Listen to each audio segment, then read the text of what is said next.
معاف کرنے کی فضیلت کو مختلف پیرائے میں بیان فرمایا ہے کہ وہ لوگ جو خوشحالی اور تنگ دستی ہر حال میں خرچ کرتے ہیں، غصہ پی جاتے ہیں، لوگوں کی غلطیوں کو معاف کرتے ہیں، تو اللہ کہتا ہے وہ محسنین ہیں۔ اشہد ان اللہ کے رسول صلی اللہ علیہ وسلم نے فتح مکہ کے اس موقع پر جہاں تمام سرغنہ قسم کے مجرم، کریمنلز اور کرپشن پسند لوگ سر جھکائے کھڑے تھے، آپ ہر ایک کو اس کی سزا دے سکتے تھے، اس سے اپنا بدلہ لے سکتے تھے، لیکن نبی صلی اللہ علیہ وسلم نے 8 لوگوں کے سوا پورے مکہ والوں کی جان بخشی فرما دی اور سب کو معاف کر دیا۔ اس لیے اگر اللہ کے یہاں متقین کی فہرست میں اپنا نام درج کرانا چاہتے ہو تو معاف کرنے کی خوبو پیدا کرو۔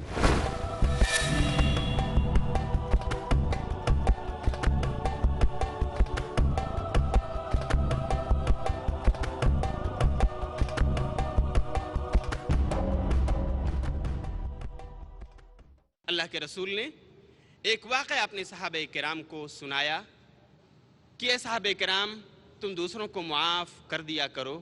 کیوں؟ صحیحین میں روایت مروی ہے، امام بخاری نے اس کو کتاب البیوع میں نقل کیا ہے، امام مسلم نے باب فضل انذار المعسر اس باب میں نقل کیا ہے۔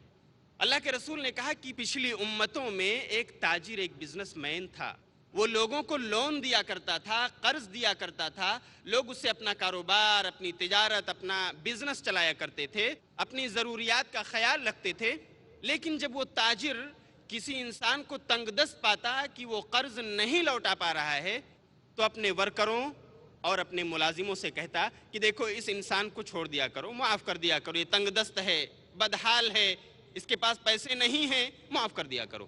لعل اللہ ان یتجاوز عنا، شاید اللہ بھی ہم کو معاف کر دے، ہمیں بھی چھوڑ دے۔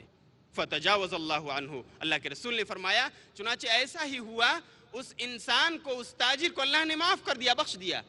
یہ بخاری کی روایت ہے کتاب البیوع کے اندر، نبی صلی اللہ علیہ وسلم کی زبان میں گویا اس انسان کو جنت کی بشارت مل گئی کہ وہ تاجر جو لوگوں کے قرض کو معاف کر دیتا تھا، لوگوں کے ساتھ عفو و کرم کا معاملہ کرتا تھا، اللہ نے اسے بخش دیا، معاف کر دیا۔ کیوں؟ اس لیے کہ وہ دوسروں کو معاف کر دیا کرتا۔ تو یہ ہے عفو درگزر کا فائدہ اور اس کی اہمیت، اس کی فضیلت۔ کیوں کرنا چاہیے معاف؟ آخر میں مختصر وقت جو بچا ہے میں آپ کو بتانا چاہوں گا کہ معاف کرنے کا فائدہ کیا ہے۔ اگر ہم کسی کو درگزر کرتے ہیں، اس کی غلطی معاف کر دیتے ہیں تو اس کا ہمیں فائدہ کیا پہنچے گا، دنیا کے اندر یا آخرت میں؟ سب سے بڑا فائدہ سامعین کرام یہ ہے کہ ہم اگر کسی کو معاف کرتے ہیں تو متقین کی فہرست میں آ جاتے ہیں، ہم اللہ کے چہیتے بن جاتے ہیں۔ سورہ مائدہ سورہ نمبر 5 اور آیت نمبر 13 میں اللہ کہتا ہے فَاعْفُ عَنْهُمْ وَاصْفَحْ إِنَّ اللَّهَ يُحِبُّ الْمُحْسِنِينَ، اے نبی ان یہودیوں سے معاف کر دیا کرو، درگزر کر دو ان کی غلطیوں کو، اللہ احسان کرنے والوں کو اپنا چہیتا بنا لیتا ہے، تم محسن قرار پاؤ گے۔ دوسرا فائدہ معاف کرنے کا یہ ہے کہ کبھی کبھار کسی انسان کی ایک غلطی معاف کر دینے کی وجہ سے ایک بڑا فتنہ جو برپا ہونا چاہتا تھا رک جاتا ہے، لیکن اگر لوگ ہاتھا پائی پر آ جائیں تو پھر بعد میں تلوار و سنان نکل آتے ہیں۔ چھوٹی چھوٹی باتوں پر انا کی وجہ سے لوگوں میں قتل و خوریزی کا بازار گرم ہو جاتا ہے، لیکن اگر وہی غلطی معاف کر دی جائے، جاؤ کوئی بات نہیں، معاف کرتا ہوں، تو آپ اپنے تجارت و بزنس میں خوش اور وہ اپنا راستہ لیتا ہوا نظر آتا ہے۔ آپ ترقی کی منزل پر اپنے آپ کو گامزن پاتے ہیں اور آپ کا اپوزیشن، آپ کا مخالف، آپ کا دشمن جس نے آپ کو چھیڑا تھا وہ بھی اپنی راہ لیتا ہے، اور اس طرح معاشرہ، سوسائٹی، سماج ترقی کی راہ پر گامزن ہوتا ہوا نظر آتا ہے۔ یہ بہت بڑا فائدہ ہے۔ امام شافعی رحمۃ اللہ علیہ نے اسی بات کو اپنے حکیمانہ شعری انداز میں اپنی کتاب دیوان الشافعی میں نقل فرمایا ہے، بہت اچھے اسلوب کے اندر قابل سماعت ہے۔ یہ عربی کا شعر ہے، امام شافعی کہتے ہیں قالوا سکت وقد خوسمت قلت لهم ان الجواب لباب الشر مفتاح۔ لوگوں نے کہا کہ اے شافعی، اے امام شافعی، آپ سے جھگڑا کیا گیا، آپ کو چھیڑا گیا، آپ کو برا بھلا کہا گیا اور آپ نے کچھ نہیں کہا، خاموش رہ گئے۔ تو امام شافعی کہتے ہیں میں نے جواب دیا ان الجواب لباب الشر مفتاح، کہ شریروں کو، بے وقوفوں کو جواب دینا یہ برائی کا فتنے کا دروازہ کھولنا ہے، اس لیے میں خاموش رہا۔ فالعفو عن جاہل او احمق ادب نعم وفیہ لصون العرض اصلاح۔ اور ہاں، کسی بیوقوف کو معاف کر دینا، کسی احمق سے درگزر کر جانا، اس کی غلطی کو بخش دینا، یہی تو حکمت کی بات ہے، یہی ادب و ثقافت ہے۔ ہاں، اور اسی میں تو عزت و آبرو کی حفاظت بھی ہے کہ السلام علیکم کہہ کے گزر جاؤ، کیونکہ اس بیوقوف کے پیچھے اگر پڑو گے، اس احمق کے منہ لگو گے تو یہ آپ کی عزت و آبرو کو بھی خاک میں ملا دے گا، اس لیے خاموش رہو، گزر جاؤ۔ آخری شعر امام شافعی نے اس کڑی کا یہ فرمایا، اس سلسلے کا، ان الاسود لتخشى وهي صامتة۔ اے لوگو، تم مجھ سے سوال کر رہے ہو، میں نے جواب کیوں نہیں دیا؟ تم دیکھتے نہیں شیر کو پنجڑے میں بند، خاموش، لیکن لوگ پنجڑے کے باہر کھڑے ہو کر بھی تھراتے ہیں، ڈرتے ہیں۔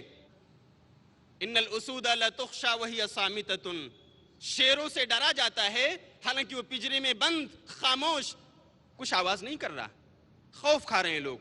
والکلب یحصى ویرمى وهو نباح، کتے کو نہیں دیکھتے ہو، بھونک رہا ہوتا ہے، تمہارے پیچھے دوڑ رہا ہوتا ہے، کاٹنے کے لیے کوشش کر رہا ہوتا ہے، پھر بھی لوگ ڈھیلے اٹھاتے ہیں، مٹی اٹھاتے ہیں، پتھر اٹھا کر اس پہ بارش کرتے ہیں، مارتے ہیں اس کو۔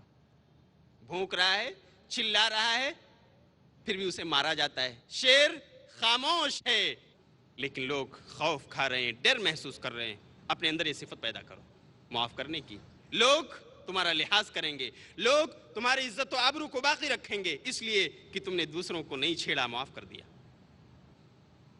ایک آخری فائدے اس کے بہت سارے ہیں، ایک اہم فائدہ میں آپ کو اس سلسلے میں یوں بتانا چاہتا ہوں کہ آپ امت دعوت ہیں، آپ کا مشن اسلام کی تبلیغ ہے، چاہے آپ خواتین ہوں، چاہے آپ نوجوانان ملت ہوں، چاہے آپ بزرگان دین ہوں۔ اگر آپ اپنے آپ کو داعی سمجھتے ہیں، مبلغ سمجھتے ہیں، تو اس عفو و درگزر کا ایک بڑا فائدہ یہ ہے کہ اس میں ایک دعوتی پہلو بھی پوشیدہ ہے کہ آپ کا دشمن، آپ کا وہ حریف جس نے آپ کو چھیڑا ہے، آپ کے ساتھ گستاخی کی ہے، اگر آپ نے اسے معاف کر دیا اور وہ غیر مسلم ہے، مسلم اور مومن نہیں ہے، تو ہو سکتا ہے آپ کا یہ معاف کرنا اس کے لیے روشنی اور ہدایت کا مینار ثابت ہو اور اسے توفیق مل جائے ہدایت کی۔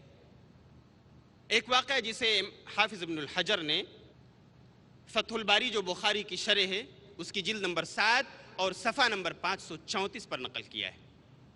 غزوہ ذات الرقا پر آپ گئے ہوئے تھے صحابہ کرام کے ساتھ، وہاں سے واپس آتے ہوئے صحرائے نجد، ڈیزرٹ آف نجد، وہاں پر آپ نے پڑاؤ ڈالا اور قیلولہ کرنا چاہا۔ دھوپ تیز تھی، آپ نے صحابہ کرام کو حکم دیا کہ لوگوں ان وادیوں میں بکھر جاؤ اور درختوں کے نیچے سایہ حاصل کر کے آرام کرو، تھوڑی دیر کے بعد پھر سفر کرتے ہیں۔ آپ صلی اللہ علیہ وسلم بھی اپنی تلوار کو درخت پر لٹکا کر نیچے سو گئے، آرام کرنے لگے۔ اسی کھڑی دوپہر میں ایک دشمن اسلام، ایک بدو، ایک دیہاتی جس کا نام غورس بن حارث ہے تاریخ میں، روایت میں، وہ آ دھمکتا ہے اس کھڑی دوپہر میں، اور آپ کو دیکھ کر آپ کی تلوار کو درخت سے اٹھاتا، نیچے اتارتا اور میان سے نکال رہا ہوتا ہے کہ اللہ کے رسول کی نیند کھل جاتی، آپ کھڑے ہو جاتے ہیں، لیکن وہ تلوار اس بدو کے ہاتھ میں آ چکی تھی۔ وہ آپ سے پوچھتا ہے کہ اے محمد صلی اللہ علیہ وسلم، آپ کو مجھ سے کون بچا سکتا ہے؟ اللہ کے رسول بڑے ہی پرسکون لہجے میں اس سے کہتے ہیں، اللہ، میرا اللہ بچا سکتا ہے۔ یہ آواز سننا تھا کہ بدو کے ہاتھوں میں تھر تھراہٹ، جنبش اور لرزش طاری ہو جاتی ہے، تلوار اس کے ہاتھ سے چھوٹ کر زمین پر گر پڑتی ہے۔ اللہ کے رسول اٹھا لیتے ہیں اور کہتے ہیں تمہیں کون بچا سکتا ہے؟ بدو اللہ پر ایمان رکھتا نہ تھا، اس دیہاتی کو اللہ پر ایمان نہیں تھا، اس نے کہا کہ آپ ہی بچا سکتے ہیں۔ اللہ کے رسول کا جواب کیا تھا؟ میرے دوستو سنو، اللہ کے رسول نے کہا اذهب لشانک، جاؤ جس کام کے لیے جا رہے تھے، میں تم کو روکنا بھی نہیں چاہتا۔ نہ صرف یہ کہ آپ نے اس جانی دشمن کو معاف کر دیا، بلکہ آپ نے اعلیٰ اخلاق کا ثبوت یہ دیا کہ آپ نے اسے کہا میں تمہارا زیادہ وقت نہیں لوں گا، جاؤ جس کام کے لیے تم نکلے تھے، میں تمہیں معاف کرتا ہوں، بدلہ نہیں لوں گا۔ جانی دشمن آپ نے معاف کر دیا۔ چنانچہ ابن اسحاق کی روایت میں ہے ثم اسلم بعد، کچھ ہی دنوں کے بعد، کچھ وقفے کے بعد وہ دیہاتی اللہ کے رسول کے دربار میں حاضر ہوتا ہے اور کہتا ہے انت خیر منی یا محمد، او محمد یو آر بیٹر دین می، مجھ سے بہت اچھے ہو آپ اپنا ہاتھ بڑھاؤ، میں اسلام لانا چاہتا ہوں۔ ثم اسلم بعد، اس کے بعد وہ اسلام لے آیا۔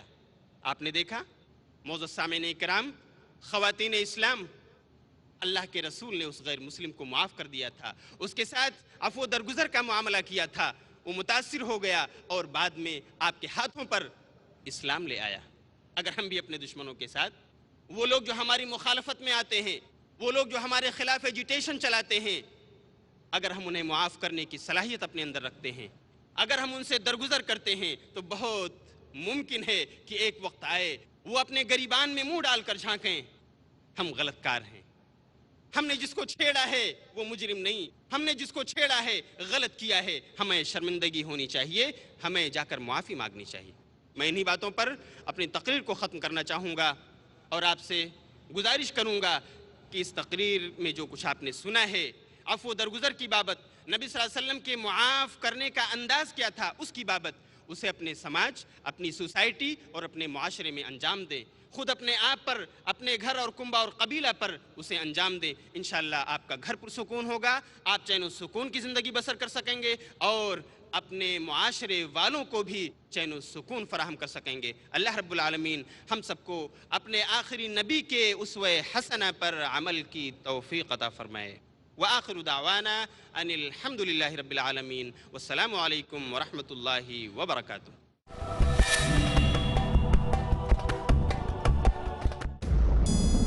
تو مسلمان ہے تو اٹھ خود کو نمازی کر لے، اپنے کردار سے اللہ کو راضی کر لے۔ عمل کیا جائے، نماز کو اہمیت دی جائے، زکوٰۃ ادا کیا جائے، روزے رکھے جائیں، اللہ نے مال دیا حج کے لیے جایا جائے، پاک سے غیبت چغل خوری سے دور رہیں، پڑوسیوں کے حقوق ادا کریں، والدین کے حقوق ادا کریں، ساتھ سے سود نہ کھائیں، زنا نہ کریں، ناپ تول میں کمی نہ کریں۔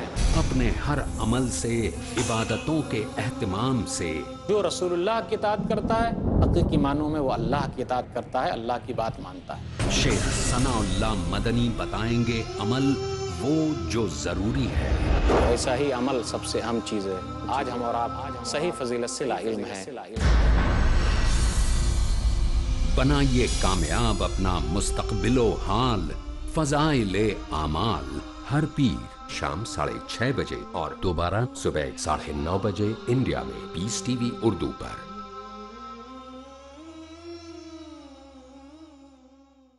What would you recommend? Peace T V presents Something What do you have to say about Learning the Wise Way. What would you recommend us to take as career? After we pass our school, so what exactly we should do? what do you have to say about pursuing two fields together? Ideas brilliant, strategy sustained. The best profession is a profession of a person who invites people to Allah subhanahu wa ta'ala. Avail the opportunity with Dr. Zakir. Depending upon what is your interest. But the main aim should be to spread the message of Allah subhanahu wa ta'ala. To implement the convincing Islamic educational formula to excel in your career. Watch Career Guidance. ہر سنیچر رات 8 بجے اور دوبارہ صبح 9 بجے India میں peace T V Urdu پر۔ Who was the first prophet? Was a prophet the first one to read and write? Did God speak to a prophet? A prophet in a prison. A prophet who commanded the birds, insects, and animals? Want to know more? Join us for Stories of the Prophet. Stories of the Prophets ہر جمعرات شام 5 بجے اور دوبارہ صبح 11 بجے India میں peace T V Urdu پر۔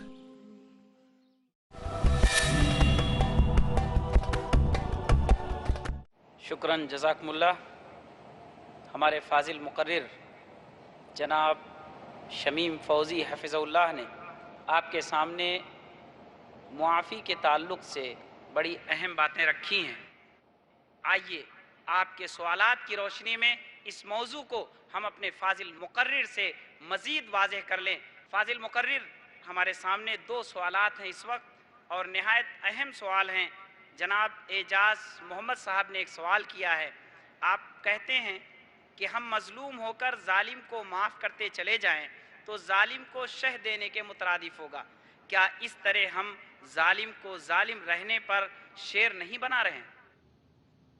بھائی نے بہت اچھا سوال کیا ہے کہ اگر ہم سماج اور سوسائٹی کے کسی ظالم انسان کو معاف کر دیتے ہیں تو کیا ہم اس کو شہ نہیں دے رہے ہیں کہ وہ اپنے ظلم کو اور بڑھائے اور لوگوں پر بھی ظلم و زبردستی کے ہاتھ مارے؟ سوال بہت اچھا ہے اور مجھے اندازہ ہو رہا ہے کہ شاید وہ بھائی بہت ہی ستایا ہوا ہے۔ اللہ آپ کی مدد فرمائے۔ میرے بھائی، معاف کرنا یہ افضل کام ہے۔ شریعت نے اس بات کی اجازت دی ہے کہ آپ بدلہ لے سکتے ہیں۔ سورہ شورى سورت نمبر 42 اور آیت نمبر 39، 40 اور 41 میں اللہ رب العالمین ارشاد فرماتا ہے کہ وہ لوگ جو اپنے اوپر ظلم ہو جانے کے بعد برابر سرابر کا بدلہ لے لیتے ہیں تو وہ اچھے ہیں۔ وَجَزَاءُ سَيِّئَةٍ سَيِّئَةٌ مِثْلُهَا، اور برائی کا بدلہ اسی جیسی برائی ہے، اس میں کوئی حرج نہیں۔ فَمَنْ عَفَا وَأَصْلَحَ فَأَجْرُهُ عَلَى اللَّهِ، البتہ وہ لوگ جو معاف کر دیتے ہیں اور اصلاح کر لیتے ہیں تو ان کا اجر اللہ کے پاس ہے۔ وہ معاف کرنے کے اس کام پر اللہ سے ثواب کے مستحق ہوں گے۔ ان اللہ لا يحب الظالمین، اور دیکھو اللہ ظالموں کو نہیں پسند فرماتا۔ پھر اللہ کہتا ہے وَلَمَنِ انتصر بعد ظلمه فَأُولَئِكَ مَا عَلَيْهِم مِّن سَبِيلٍ، البتہ وہ لوگ جو ظلم ہو جانے کے بعد برابر سرابر کا بدلہ لے لیں، ایک ہاتھ کسی نے مارا ہے تو بس ایک ہی لگائیں، تو انہیں کرٹیسائز نہیں کیا جا سکتا، ان پر الزام دھرنے کا کوئی راستہ نہیں۔ انہوں نے اچھا کیا ہے، بدلہ لے لیا، لیکن اس کے باوجود معاف کرنا افضل ترین کام ہے جس پر اللہ نے کہا کہ آپ کو اجر ملے گا۔ البتہ میں آپ کو بتاؤں کہ سماج اور سوسائٹی میں رہتے ہوئے، جیسا کہ آپ نے ذکر کیا، ایک انسان کا ہاتھ بہت بڑھ چکا ہے، بس وہ جس کو پاتا ہے اپنے ظلم و جور کا نشانہ بناتا ہے، ظلم کرتا ہوا پھر رہا ہے۔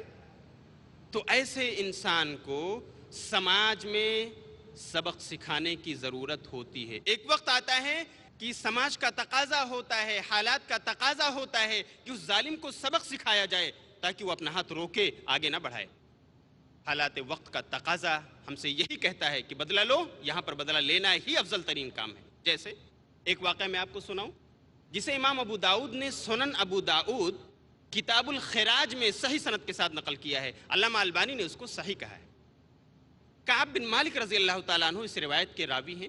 وہ کہتے ہیں کہ ایک یہودی کعب بن اشرف، بہت مشہور یہودی، جس کا قلعہ آج بھی مدینے میں موجود ہے، لوگ وزٹ کرنے جاتے ہیں۔ جب مدینہ پہنچتے ہیں تو جو تاریخی مقامات ہیں، احد کا مقام، شہداء کا مقام، ان کا قبرستان، اور ایسے ہی احد کی جنگ کہاں ہوئی تھی، لوگ دیکھنے جاتے ہیں کہ کعب بن اشرف کا قلعہ کہاں ہے، فورٹ کدھر ہے۔ وہ کعب بن اشرف نبی صلی اللہ علیہ وسلم کو اپنی زبان سے تکلیف دیا کرتا تھا، آپ کے خلاف نازیبا کلمات بکا کرتا تھا، گستاخیاں کیا کرتا تھا، آپ کے صحابہ کرام کو بھی ستاتا تھا۔ چنانچہ نبی صلی اللہ علیہ وسلم جب مکہ سے ہجرت کر کے مدینہ تشریف لائے تو وہاں پر ایک مخلوط سوسائٹی تھی، ملی جلی، مسلمان بھی تھے صحابہ کرام آپ کے، مشرکین بھی تھے جو شرک کرتے تھے، یہود بھی تھے جو تثلیث کا عقیدہ رکھتے تھے۔ چنانچہ اس ملی جلی سوسائٹی میں اللہ تعالیٰ نے نبی صلی اللہ علیہ وسلم کو تلقین فرمائی سورہ آل عمران کے اندر، وَلَا تَسْمَعُنَّ مِنَ الَّذِينَ أُوتُوا الْكِتَابَ مِنْ قَبْلِكُمْ وَمِنَ الَّذِينَ أَشْرَكُوا أَذًى كَثِيرًا، کہ اے نبی صلی اللہ علیہ وسلم، آپ ان مشرکوں سے جو آپ کے بیچ رہ رہے ہیں اور ان یہودیوں سے آپ بہت ساری تکلیف دہ باتیں سنو گے تو آپ صبر کرنا۔ وَإِن تَصْبِرُوا وَتَتَّقُوا فَإِنَّ ذَلِكَ مِنْ عَزْمِ الْأُمُورِ، کیونکہ صبر کرنا یہ بہت ہی عظیمت والا کام ہے، ہر ایک کی بس کی بات نہیں۔ چنانچہ نبی صلی اللہ علیہ وسلم اور آپ کے صحابہ صبر کرتے رہے اور اپنے آپ کو سنبھالتے رہے، اپنے آپ کو قابو کرتے رہے۔ لیکن جب کعب بن اشرف کی طرف سے تکلیف بہت بڑھ گئی، اس نے حد سے زیادہ آپ کو اور آپ کے صحابہ کرام کو مدینہ کی سوسائٹی میں ستانا شروع کیا، تو صحابہ کرام نے آ کے شکایت کی اللہ کے رسول معاملہ بہت بڑھ گیا ہے، یہ آدمی روز بروز نئی باتیں ہم کو سناتا اور تکلیف دیتا ہے، کیا کیا جائے؟ تو اللہ کے رسول نے اپنے ایک صحابی سعد بن معاذ کو بلایا اور کہا کہ اے سعد بن معاذ تم ایک گروپ بناؤ اور بھیج دو اسے قتل کرنے کے لیے، یہ قتل کا مستحق ہو چکا ہے کیونکہ یہ فساد فی الارض کر رہا ہے، زمین میں کرپشن پھیلا رہا ہے، اور جو بھی زمین میں کرپشن پھیلائے گا وہ قتل کا مجرم ہے، اسے قتل کیا جانا چاہیے۔ سعد بن معاذ رضی اللہ تعالیٰ عنہ نے ایک گروپ بنایا صحابہ کرام کا، جو ہٹے کٹے نوجوان، ان کے سرغنہ اور ان کے سردار تھے محمد بن مسلمہ رضی اللہ تعالیٰ عنہ، اور کہا کہ جاؤ اسے قتل کر دو۔ وہ صحابہ کرام رات کے وقت کعب بن اشرف کے قلعے میں پہنچے، اس کے گھر پہ دستک دی، اس نے کھولا اور گھر میں گھس کر کے ان لوگوں نے اسے قتل کر دیا۔ صبح ہوتے ہی یہ خبر جنگل کے آگ کی طرح پھیل گئی مدینے کی سوسائٹی میں، مشرکین اور یہود آپ کی خدمت میں حاضر ہوئے اور کہا اللہ کے رسول یہ تو ہمارے ساتھی کو مار ڈالا گیا، قتل کر دیا گیا، اب ہمارے بھی جانوں کی کیا حفاظت؟ مجھے بھی قتل کر دیا جائے گا، مار ڈالا جائے گا، کچھ ہونا چاہیے۔ تو نبی صلی اللہ علیہ وسلم نے ان یہودیوں کو اور مشرکوں کو سمجھایا کہ دیکھو کعب بن اشرف کا معاملہ حد سے بڑھ گیا تھا، اس کا ظلم حد سے گزر گیا تھا، وہ یہ گستاخیاں کیا کرتا تھا۔ چنانچہ وہ لوگ سمجھ گئے۔ پھر اللہ کے رسول نے کہا کہ آؤ ہم اے یہودیوں اور مشرکوں تمہارے درمیان، صحابہ کرام کے درمیان اور اپنے درمیان ایک صلح نامہ لکھ لیتے ہیں، اس پہ دستخط کرو کہ ہم میں سے ہر ایک دوسرے کو نہیں چھیڑے گا، امن و امان سے خود رہے گا، دوسروں کو بھی امن و امان سے رہنے دے گا۔ چنانچہ وہ لوگ اس پر راضی ہو گئے اور اللہ کے رسول نے وہ امان نامہ لکھوایا کہ اب کوئی بھی کسی کو نہیں چھیڑے گا، اور معاہدہ ہو گیا، اس پر لوگوں نے دستخط کر دیے۔ چنانچہ یہ دستخط ہونے کے بعد لوگ اپنے اپنے گھروں کو واپس چلے گئے۔ اس میں جو چیز ہمارے لیے قابل استدلال ہے وہ یہ کہ کعب بن اشرف وہ ایک مجرم تھا جو جرم کرتا تھا، ظلم کرتا تھا اور کرتا چلا جاتا تھا، تو اللہ کے رسول صلی اللہ علیہ وسلم کو باوجود اس کے کہ اللہ نے روکا تھا تم صبر کرو، صبر و ضبط سے کام لو، لیکن اللہ نے پھر یہی حکم دیا کہ ٹھیک ہے بدلہ لے سکتے ہو۔ تو اللہ کے رسول نے بدلہ لینے کے لیے صحابہ کرام کا ایک گروپ بھیج دیا اور اسے بدلہ لیا گیا۔ تو اگر ہمارے یہاں اسلامی سوسائٹی ہو، اگر ہمارے یہاں اسلامی حکومت قائم ہو، یا کسی بھی ملک میں اس قسم کے مجرم پائے جاتے ہوں جن کے ہاتھ ظلم و جور کی وجہ سے بڑھ چکے ہیں، تو ان سے بدلہ لیا جانا چاہیے۔ اسی طرح ہمارے پڑوس میں، ہماری سوسائٹی اور سماج میں کوئی فرد ایسا رہتا ہو جو اپنے پڑوسیوں کو بار بار ستاتا ہو، جو بار بار تکلیف دیتا ہو، تو اس کی شکایت ہونی چاہیے اس آدمی کے پاس جو اس سے بدلہ دلا سکے اور اس کو ظلم سے روک سکے۔ ایک اور حدیث میں اللہ کے رسول نے کہا کہ تم ظالم کی بھی مدد کرو اور مظلوم کی بھی۔ صحابہ نے پوچھا اللہ کے رسول ظالم کی مدد کیسے کی جائے؟ مظلوم کی مدد تو کی جا سکتی ہے، مظلوم ہے وہ، لیکن ظالم کی مدد؟ تو اللہ کے رسول نے کہا اس ظالم کو ظلم سے روکو، یہ اس کی مدد ہے۔